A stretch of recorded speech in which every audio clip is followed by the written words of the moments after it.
Perbedaan utama dari GoTrade Indonesia dan GoTrade Global ada pada masalah legalitas dan biaya.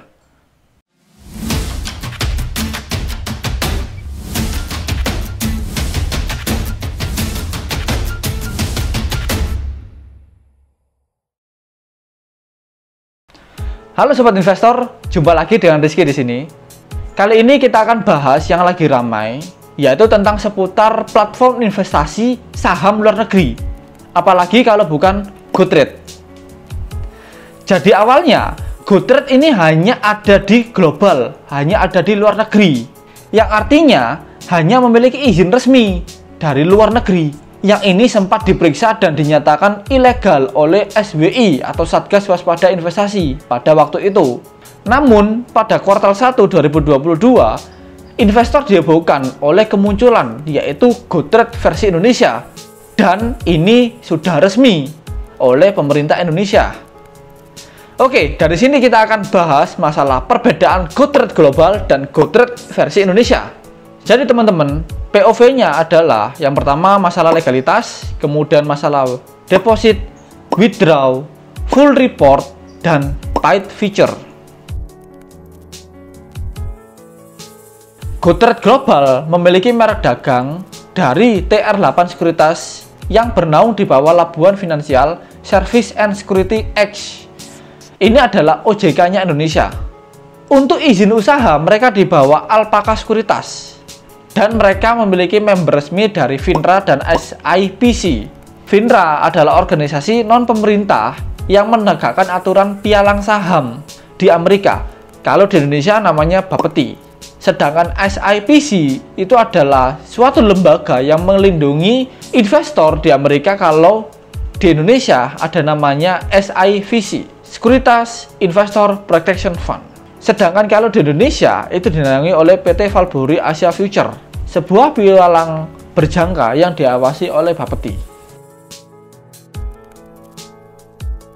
Deposit yang tersedia untuk GoTrade Global itu ada beberapa metode, yaitu ada metode bank transfer, kemudian ada e-wallet.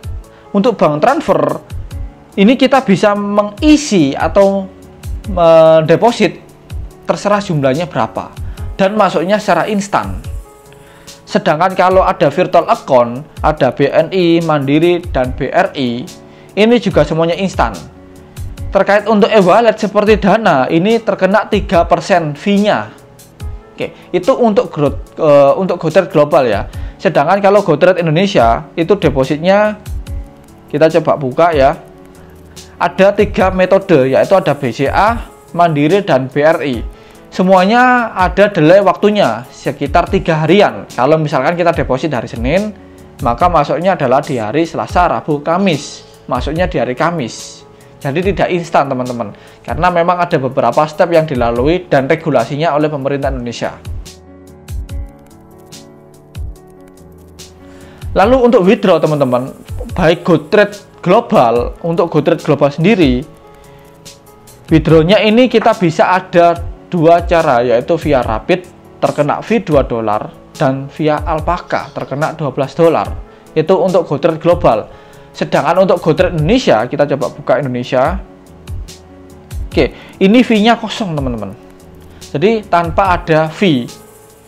Namun beban transaksionalnya dibebankan kepada konsumen sebesar 0,5 hingga 1,2%. Ini semacam seperti kurs dan lain-lainnya. Jadi itulah perbedaan untuk withdraw antara GoTrade Global dan GoTrade Indonesia. Untuk report, ini saya condong kepada GoTrade Global karena memang dia menyediakan report yang cukup lengkap. Di sini ada financial transaction, ini seperti mutasi rekeningnya. Jadi lengkap, ada dividen, pembelian, penjualan, ini lengkap di sini. Kemudian adalah trade confirmation, ini sama halnya seperti kita transaksi saham di Indonesia. Setiap kita beli, jual, itu pasti ada trade confirmation. Terus ada monthly statement. Monthly statement ini adalah rangkuman jual beli dividen dan lain-lainnya selama 1 bulan. Dan tax form, ini adalah formulir pajak di Amerika. Terkait trade confirmation dan monthly statement, nanti saya ambil salah satu contoh, saya taruh di deskripsi. Biar kalian lebih detail bagaimana isinya bagaimana gitu. Namun untuk GoTrade Indonesia ini tidak ada reportnya. Jadi kalau kita buka di GoTrade Indonesia, di sini kita tidak mendapati menu report, teman-teman. Mungkin memang belum ada, tapi kemarin saya dengar isunya bakal ditambahkan. Terus yang terakhir yaitu Paid Future. Untuk Paid Future saya condong lagi ke GoTrade Global, karena di GoTrade Global ini kita bisa cek, teman-teman. Di GoTrade Global ini kita ada yang namanya payment atau membership. Kita di sini ada membership statusnya dan membership fee-nya. Fee-nya $2. Apa sih bedanya dari global, black dan non black? Kalau black semacam kita memilih salah satu stok saham, misalkan PayPal. Di sini kita terlihat ada rekomendasinya, ada buy, ada target price, dan estimasi return-nya berapa. Lalu di bawahnya ada risk dan IPS-nya terlihat. Ini kalian tidak dapatkan di GoTrade versi premium, versi freemium. Untuk GoTrade Indonesia, GoTrade Black masih belum ada. Tapi kemarin saya dengar baca berita bakal ada ditambahkan di GoTrade versi Indonesia. Jadi itu adalah point of view, teman-teman. Ada 5 yang saya rangkum. Terlepas dari semua itu, saya memilih GoTrade dengan alasan yang pertama ada tampilan intuitif dan user friendly. Yang kedua ada gampang daftar.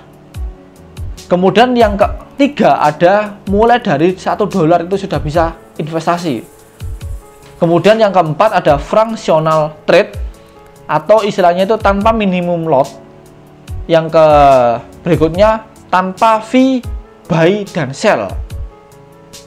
Kemudian kekurangan dari GoTrade ini pasti ada kekurangannya ya, teman-teman ya. Nggak mungkin kelebihannya ada. Setiap instrumen investasi itu pasti ada kekurangan. Kekurangannya dari GoTrade adalah perlu kode undangan untuk invest token dan daftar. Jam pasarnya mengikuti jam pasar US. Limit operasi atau limit depositnya maksimal 15 juta atau $1.000. Dan deposit di atas $1.000 akan diproses 3 harian. So, itu kelebihan dan kekurangan dari GoTrade mau Black, GoTrade Global maupun Indonesia ya, teman-teman. Bagi kalian yang mau investasi saham luar negeri, boleh pilih GoTrade versi Indonesia agar legalitasnya jelas. Tapi bagi kalian yang sudah ingin expert jauh, kalian bisa pilih GoTrade Global. Dan saya ada invite token bagi kalian yang mau daftar supaya kalian nggak masuk waiting list. Invite token saya ada di deskripsi YouTube, silakan dicoba untuk mendaftar. Jadi demikian perbedaan dari GoTrade Global versus GoTrade Indonesia. Saya Rizky undur diri, sampai jumpa.